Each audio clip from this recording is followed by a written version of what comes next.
very honored to be here. Let me say that I truly, actually, if I'm wired, then I don't need to stand exactly at the podium, which I like to do. I tend to wander, and I might fall off, and if I do, someone help me back up. It's an honor to be here. I appreciate the invitation, and just so gracious of the organization to invite me. We don't want echoes. One voice is enough. My voice tends to be strong. So, okay. What I'd like to do, I'm not going to talk about my research or anything like that today. I'm going to talk about some thoughts. So I think this is a conference and a situation where we should think about some big issues. Something. This kind of problems. Okay. So let's just see.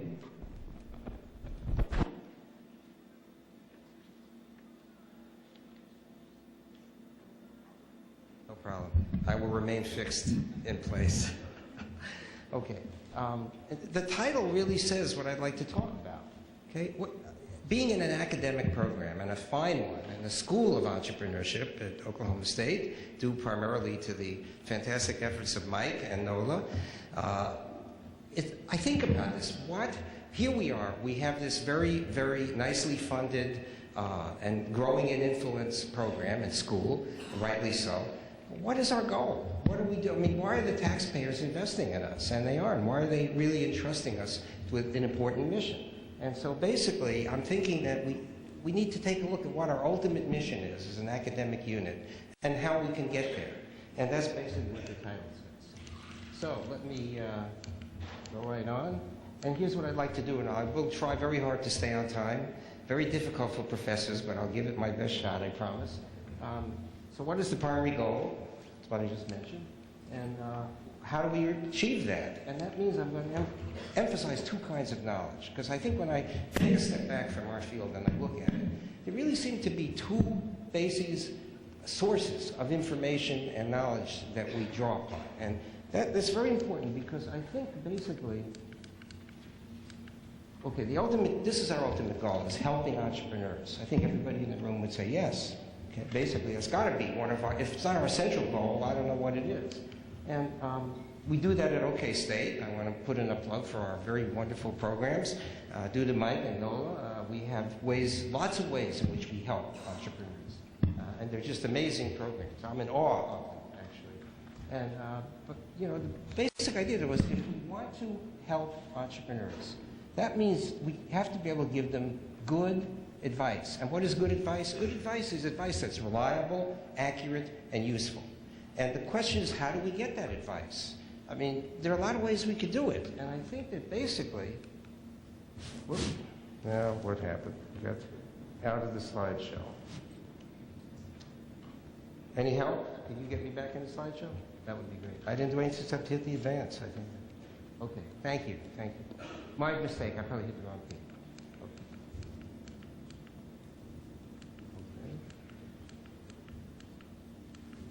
Okay, so the information we give entrepreneurs should do two things.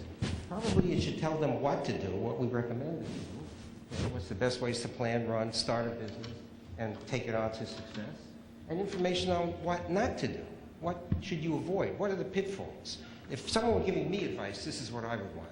Tell me how to do what I want to do. Tell me what I should watch out for. Because pitfalls are all around us. And that means don't fall in love with your own ideas. I'm just giving you a sprinkling of the things I thought about. Avoid the trap of overconfidence or over-optimism. Mike mentioned that I've been interested in optimism, and overconfidence is a real issue. Some of you may know it under the term of hubris, which is the belief, and also related to that is hyper self-efficacy, which I've just seen in the paper I reviewed, which is you think you can do everything. Whatever it is, you think you can do it. And these are traps that entrepreneurs need to avoid because they need to know what they can do and what they can't do, what they know and what they don't know. Okay, so, and also you have to learn not to let your emotions get in the way, because it's very easy. So, and enthusiasm sells. Enthusiasm is wonderful, but too much of almost anything, you begin to get what all my students would tell you is my byword, curvilinear. Up to a point, it's great, and beyond that, maybe it's too much. Okay. So, let me get now into. Okay, so is that a reasonable goal that we should figure out how to help entrepreneurs? Maybe help to tell them something about what to do, and maybe not what not to do. And the question is, how do you get that information? And here's where the theme of two sources of knowledge comes in, that I've been thinking about and wrestling with quite a bit. Okay, so does it come from our inspiration, our intuition? No, I don't think so. I think the sources that we draw on are, first of all, advice from experienced, successful entrepreneurs, which makes a lot of sense, right? These are the people who've been there, done that, and basically we ask them, how did you do it? What was the factors that were important in your success? And so on. And the other one, I think, which really requires a lot of hard work, but may be well worth the effort, is systematic, careful research. And I think sometimes in our field there's a tension between these. Okay? Do we just ask entrepreneurs, or do we try to seek some data in addition to what the entrepreneurs say? Now notice, I'm not going to say in any way we shouldn't ask entrepreneurs. We should. We absolutely should. But maybe we need something else. And I'll try to make a case for that today. Okay. So let me step back and say, why can't we just ask entrepreneurs? And many of you are probably thinking, what better source of information could there be? I mean, I've been an entrepreneur, and if you ask me questions, I can give you answers. I can tell you why I started a company, what I hope to accomplish, and so on. But am I right? Can you learn anything from what I'm saying? I mean, yes, but maybe only a limited amount. So look, entrepreneurs are very impressive people, right? And they speak often with great conviction and confidence. You agree? I mean, these are people who've done it, and they say, let me tell you how to do it. And that's great. That's marvelous, and I love listening to them. They want to help.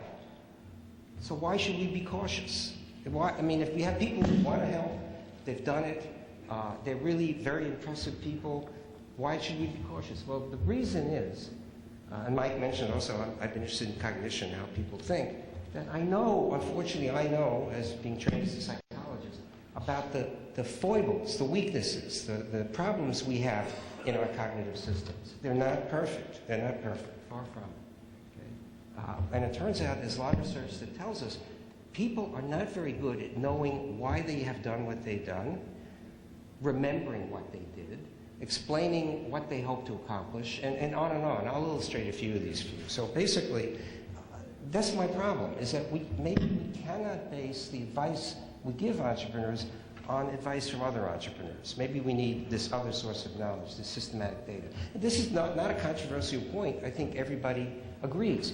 But what I'm suggesting is we need to keep both of these in mind all the time in order to reach our goal, which is to help entrepreneurs. Okay? So the structure of what I'm trying to say is very simple. What's our goal? We want to help entrepreneurs. How do we help entrepreneurs?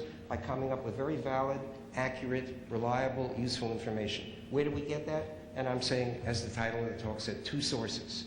And let's not neglect one and overemphasize the other. And that's really what I'm going to try to say. And I'm going to try to build a case for why we really very strongly need to get systematic data, just like other fields do. So let me ask you a couple of questions. Is your memory perfect? Can you remember my name? Today's date? This is Friday the 13th.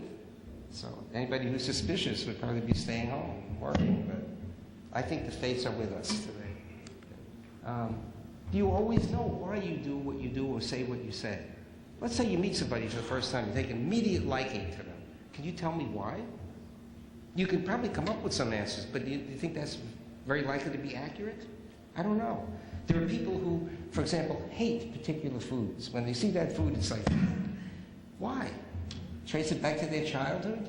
Who knows? There are reactions we have that we just don't fully understand. We think we do, but maybe we don't. Okay, I'm going to illustrate this for you in just a second. Okay, are we always rational? You know who this is? Mr. Spock, the science officer. He was always rational, except when he fell in love, or except when he got angry. Right? So even he could make complete rationality. So the answer is we're not always rational. Our memory's not always perfect. And let me give you a couple of examples, which does it much better than anything I could say. Have you ever heard of the ultimatum game? Here it is. Okay. If I got a here, let's play. I have $10 right here. I don't name your own amount. If 10 is not enough, I want to say $100. And the game is very simple. You and a partner work together, and the partner, the first person, chooses the division And whatever the partner says, if you accept it, you'll each get that money. It's a nice game, right? Okay. So let's say there's $100 on the table, and the first person says, okay, I'll take 50 and give 50 to my partner. How many would accept that? Okay. Now let's say your partner says, I'll take 80 and give you 20. How many would accept that? What's the only rational thing to do? Because, I didn't tell you, sorry. If you reject it, neither of you get anything. Could you talk into the microphone? Yes, sorry. Okay. I forgot I'm not wired anymore. So the only rational thing to do, since nobody will get anything if you reject the first person's choice, is to accept it. Because even if they give you $1 and they take 99, you're ahead $1, right? But you're thinking now, rational ahead with rational. I'm not going to be pushed around like that. So what's getting in the way here? Emotions, right? A pure economic model would say, accept anything. People never do that. I do this in my undergraduate classes all the time. And usually at about on $10, at about $4, the people say, you can blank it. Keep it. I don't want it. Okay, so that's one. We're not always rational. We know in a situation like this what the rational thing to do is. We don't do it. Okay. The realtor's dilemma. Any of you ever been a realtor? Okay. If you talk to realtors, I have many friends who've been realtors. Been because nothing is selling in a lot of places now, so you can't make a living as a realtor. And they say the biggest problem they have, that sellers think their property is worth more than it really is. And that the toughest job they have is to convince a seller, your property is worth, this is what we can sell it for. And then the seller says, what do you mean? I put my heart and soul to this property. It's mine. I've done it. I mean, all the sweat equity I have in it. And then the realtor will try to say, but no one pays you for sweat equity. They pay you for renovated bathrooms, renovated kitchens, beautiful landscaping. So I ran into this moving from upstate New York, not too far from where Mike and Nola had been, to Oklahoma. And we came and made offers on 3 houses, because you never know what's going to happen. The first owner said, I will not even counter. This person I knew it when we met them, that they were in love with their house. They thought, I offered them a price that the realtor thought was very, very fair. Second person said, okay, we'll drop the price on the $500,000 house, $5,000. It's like an insult. The third person said, let's talk. Okay, so we got the third house. And the realtor said, you just run into people like this. Here's another thing that illustrates the same point. How many people do you know that own storage facilities? Okay. You know what? I'm not asking you if you do, but people you know. You know what happens when the people open those up because the owners have stopped paying? What do you think they find inside? Treasure? They generally find stuff that nobody in the world would want. It's all throwaway stuff, and it's all junk. So why do people pay to store their junk? Because they think that if they own it, it's more important and more valuable. Now you could say, well, maybe it's because they have emotional ties with the things, and so on. There's where emotion is affecting decisions, and it shouldn't. You shouldn't be paying to store stuff you're never going to use. I think we all agree, right? Okay, I think I made my point. So we do have problems, and also emotion enters into everything. It's almost impossible to make a decision without emotion. And that's good. I would hate to be emotionless, wouldn't you? But this is why if we just ask people, and I don't mean just entrepreneurs, any group of people, to tell you why they do what they do and what led to their success, and it's very difficult to ask. If you ask me, people say to me, the second company I started, which I ran for 8 years, close to 8 years, and we made money almost every year, not enough for me to, buy the villas in France that I'd like to buy, but we did fine. And when we liquidated, we distributed money to our shareholders. If you ask me, how did you start that? Why did you start that, Baron? What made you do this? You're a professor, you're writing a lot of textbooks, you have a great life, you like research. I can give you answers, but do I have great confidence that that's true? Because every time people have asked me, I pull this information out of memory, and when I put it back, do you think it goes back exactly as it was when I got it originally? No. It goes back in a more favorable way, and a more consistent way. So now I can tell you a story about my daughter was in the dorm in college, and she said, I can't stand the dusty air, and I can't stand the noise and the bad smells. And you, father, dad, are doing all this research on how the physical environment affects people's behavior, which was one of my interests. And you've been studying air quality and noise and even fragrance in the air. So why don't you make a product that does this? So now I give her full credit for this idea. Okay? But I don't think it was that. I think it's much more complicated than that. Of course, she'll say, oh, yes, so that's what it was. But anyway, you get the point. Okay. Bottom line, if we ask for advice, we can give it, but is it accurate? I truly don't know. So why do we need that? So, and ask entrepreneurs, by the way, here's an example, of illustration. What are the key reasons or factors behind your success? If you ask 100 entrepreneurs, how many different answers will you get? 200? 500? Okay. So look, John D. Rockefeller says, I do not think there is any other quality so essential to success as perseverance.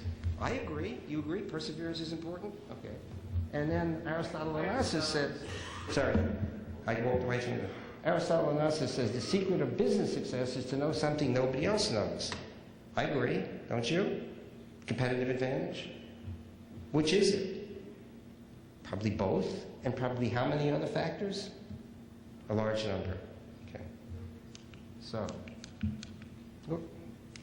So here's what I'm saying. This is and I'm going to end soon, and I have I think a few more interesting things, maybe more interesting than what I've said so far. But we need advice from entrepreneurs. We'd be idiots if we didn't listen to people who've done it. We'd be nuts. In fact, many hypotheses I have for my own research comes out of my experience as an entrepreneur. How did we get the idea? How did we develop the product? How did we get a very good agreement with a manufacturer, to do it and so on? Of course. But I also think we need evidence-based knowledge that comes from systematic work, where instead of asking 5 entrepreneurs and believing them, which maybe we should, they're certainly bright people. Get it? I better lock me. Put me in swaddling. I'll stay. I won't do it again. I'll try. I promise. Danger zone. But maybe we need to ask thousands of entrepreneurs. We need to compare companies. We need to compare strategies. We need to compare way financing was going to find out what factors really play a role. That's all I'm saying. I don't think it's anything unusual. And I'm calling for balance. That we should not forget either source. We should work with both sources. I'm afraid that entrepreneurs are so impressive and so willing to help and so experienced that we often emphasize that and forget about checking it out with the data. I don't know if that's true, but I have a subjective feeling that happens sometimes. Okay? So if Steve Jobs can't come to campus now, unfortunately, but he came to campus and he said, let me tell you how to run a company. Wouldn't we listen? We would listen with rapt attention. And I've heard this, Jack Welch, because I lived in the area where General Electric had its headquarters, where its research and development. I heard him a couple of times. I actually met him one time. And everybody, when he would speak, it was like, these are words from on high, right? So anybody take a look at GE stock and what happened when GE, after he left, and the strategies he laid out? Finance, GE lost its shirt, and its shares went down by 80%. So, I don't know. I mean, of course, I would listen to Jack Welch, but did he have all the answers? I don't know. Okay. So now a personal story. This is going to be very brief, because it illustrates where I got this from. Okay. Why do I believe so much in evidence-based knowledge? Which, by the way, is a theme of a book I've just written. So I'm putting my money where my mouth is. I'm putting my time and energy in. I really believe this.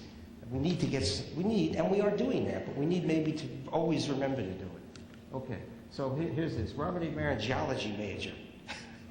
Okay, and I almost was a geology major. I was very interested in geology in college. I wasn't sure what I wanted to do. So when students come to me today and they say, we're told in our first seconds on campus we have to choose our major, I feel bad for them. I mean, I didn't know. I started out in biology, then I shifted to geology, and then I ended up in psychology. So I actually attribute that to a girlfriend I had who convinced me that I would be a lousy geologist, but you'd be much better as a psychologist. So she really had a big influence on my life. Okay. So in one course I took, his students asked the professor, why are there dinosaur fossils in Antarctica? This is a great professor, by the way. He's one of the most popular. He had to wait semesters to get into his course, Scott. And why do the coasts of South America and Africa seem to fit together so well? Okay? Now, we know the answer, right? But this is 1962 or 3. So, no, he didn't have the answer. He's a very good professor. He didn't have the answer. So here's the dinosaurs. This is where they found these remains of animals like this in Antarctica, and how and why. And then, look, this is the coast of South America and Africa put together. Does that look like a coincidence? Doesn't look like a coincidence to me. And the answer, of course, is this, right? There was one big landmass, and now because of plate tectonics, right, everybody's saying, of course we know this.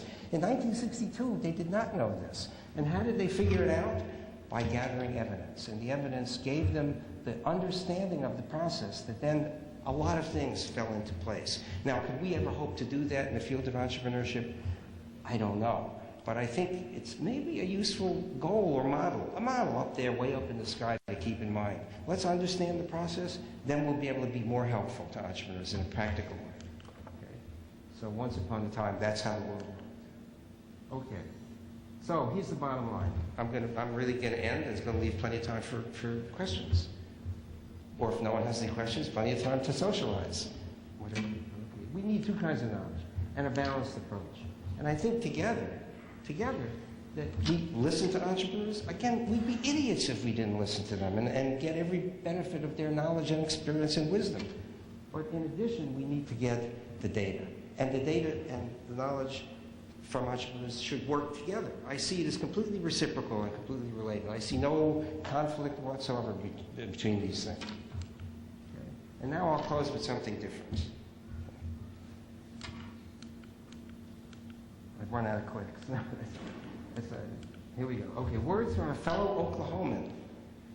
I think of myself as an Oklahoman now. I'm living there and being employed. Will Rogers said, it isn't what we don't know that gives us trouble. It's what we think we know that we don't. Okay? That isn't so. So let's avoid this problem by making careful research and evidence-based an essential foundation of our field. Where's Will? There he is. Gotta have Will Rogers. Okay, do you get what he's saying, essentially? Sometimes we think we know something and we don't. That is much more dangerous than just not knowing. Okay? You think you know something you don't know. I mean, that makes a lot of sense. And entrepreneurship, this has been something that we have experienced a number of times. So a number of years ago, if you asked people, are entrepreneurs really incredible risk takers? What would you have heard? Yes, yes. To which I think now we understand that maybe early on, you have to be a risk taker to start a new company and jump out, into empty air and space. But once you have run a company, as I remember from my own company, you get very conservative. You got to pay those bills. You have to pay people. So, and you get caught in this, your suppliers want to be paid in 30 days. But your customers want 90 days, and so you start to get very conservative. So basically, I think that we want to watch out for that, and the way to avoid it is to collect both evidence from entrepreneurs and evidence that we get from systematic research. So I am done. Thank you very much.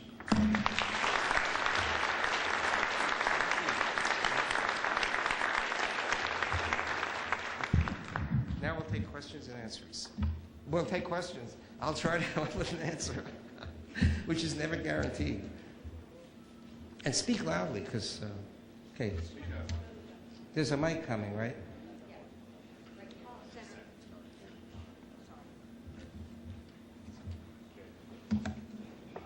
Hi. Have you done any research on the role of intuition in the entrepreneurial process? That's a very good question. I have not, but I believe it's a powerful force. The way I think of intuition is the way cognitive scientists think of it. It's offline processing of information, meaning the information is going on in your brain and being processed, but it's below a level where you're aware of it. And I think there's a lot of actual experimental data in cognitive science that suggests this is real. And whether you want to call it intuition or you want to call it tacit knowledge, I think it's very important. And I think especially in decision making. And when people say, I'm going to go with my gut level, they often don't realize that this is going on beneath the surface. So I haven't done it, but I think it's probably imminent that someone will do that. Good question.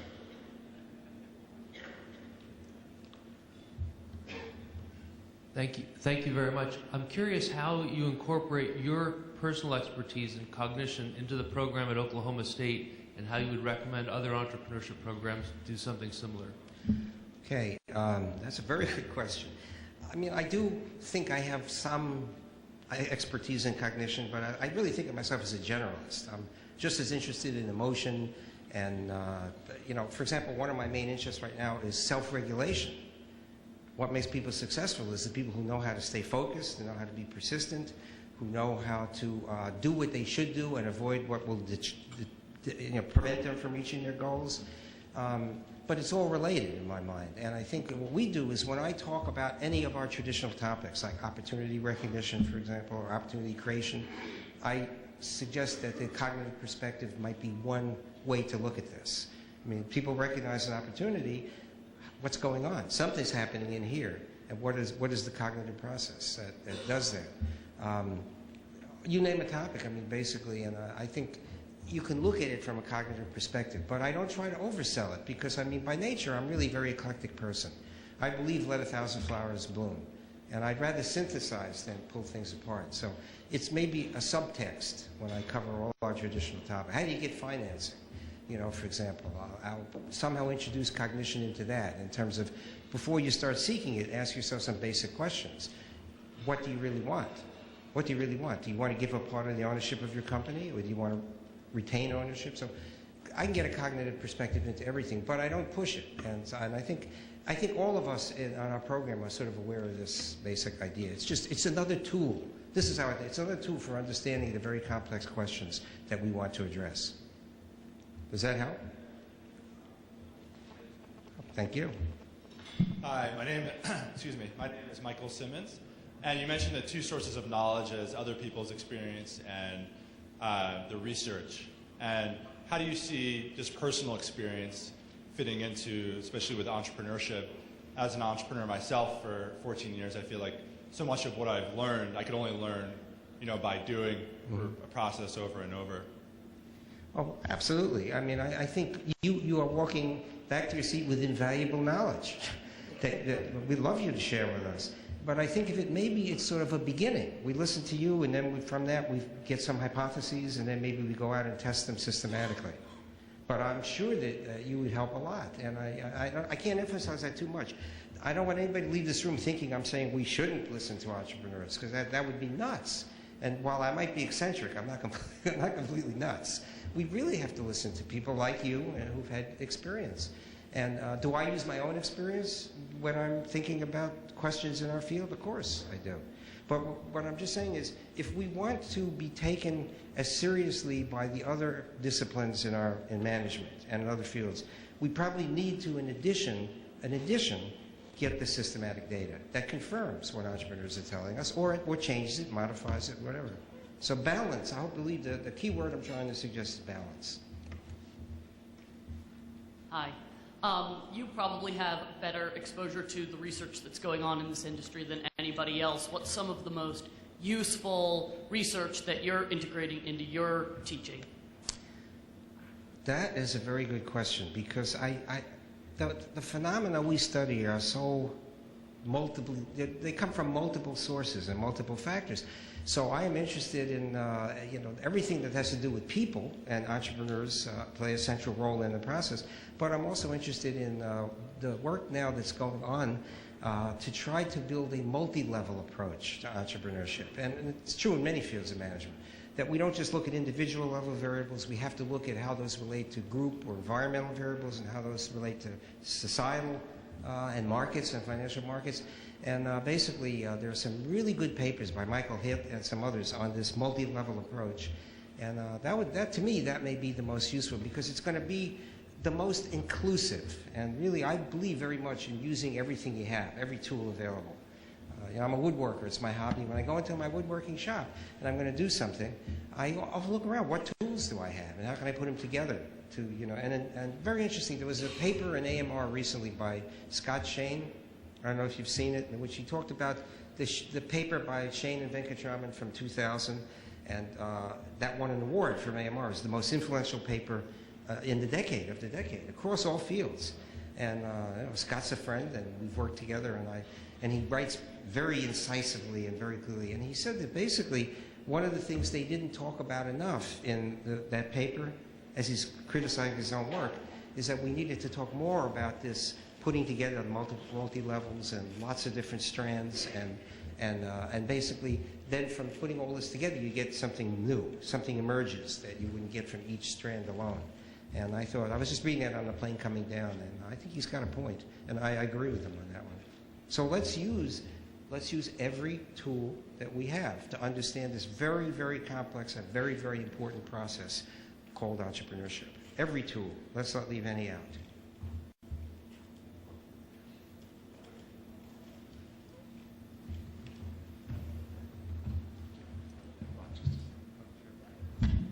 Can we get a round of applause for...